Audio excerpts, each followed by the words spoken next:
ഇത് കാണുമ്പോൾ നിങ്ങൾ വിചാരിക്കുകയായിരിക്കും ഇതെന്തായി ചെയ്യുന്നതെന്ന്. ഭയങ്കര രസകരമായ ഒരു കാര്യമാണേ. ഇന്ന് രാവിലെ പതിവ് കിച്ചൺ യുദ്ധത്തിലായിരുന്നപ്പോൾ ഒരു റെസിപ്പിക്ക് വേണ്ടി കുറച്ച് കോൺഫ്ലോർ ബാറ്റർ വേണമായിരുന്നു. ധൃതിയായിരുന്നതുകൊണ്ട് ഞാൻ സ്പൂണൊന്നും എടുത്തില്ല, കൈവച്ചങ്ങ് മിക്സ് ചെയ്തുകൊണ്ടിരുന്നപ്പോൾ എനിക്കെന്തോ അൺയൂഷ്വലായിട്ട് തോന്നി. സാധാരണ മൈദയോ ഗോതമ്പ് പൊടിയോ മിക്സ് ചെയ്യുന്ന പോലെ ആയിരുന്നില്ല അത്. ഇതെന്താപ്പം ഇങ്ങനെ? പെട്ടെന്ന് എവിടെയോ കേട്ട കുറേ കാര്യങ്ങൾ മനസ്സിൽ ഓടി വന്നു. എൻ്റെ പണിയൊക്കെ ഞാൻ വേഗം തീർത്തു. നേരെ ഗൂഗിളിൽ പോയി സെർച്ച് ചെയ്തു.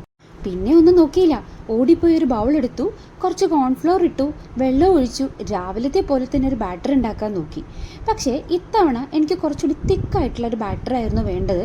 ഞാൻ ആദ്യം വെള്ളം ഒഴിച്ചപ്പോൾ എനിക്ക് പണി വാളി.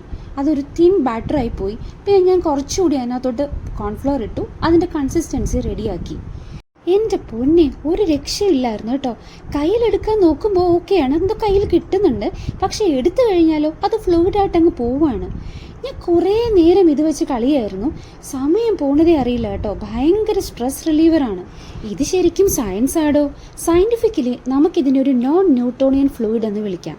അതായത് നമ്മൾ പ്രഷർ കൊടുക്കുമ്പോൾ ഒരു ഫ്ലൂയിഡ് ഭയങ്കര തിക്ക് കൺസിസ്റ്റൻസിയിലും പ്രഷർ റിലീസ് ചെയ്യുമ്പോൾ ആ ഫ്ലൂയിഡ് ഒരു തിൻ കൺസിസ്റ്റൻസിയിലും മാറും. നമ്മുടെ കെച്ചപ്പൊക്കെ ഇതിന് എക്സാമ്പിളാണ്.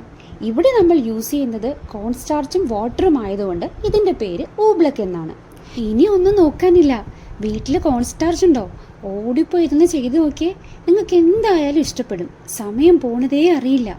വീട്ടിൽ കൊച്ചു കുട്ടികളൊക്കെ ഉണ്ടെങ്കിൽ അവർക്ക് കളിക്കാൻ കൊടുക്കാൻ പറ്റിയ ഒരു ഐറ്റം തന്നെയാണിത്. ഇത് നിങ്ങൾക്ക് ഇഷ്ടപ്പെട്ടെങ്കിൽ നിങ്ങൾ ലൈക്ക് ചെയ്യണേ. അതുപോലെ തന്നെ നിങ്ങളുടെ അഭിപ്രായം കമൻറ്റ് ചെയ്യുക. താങ്ക്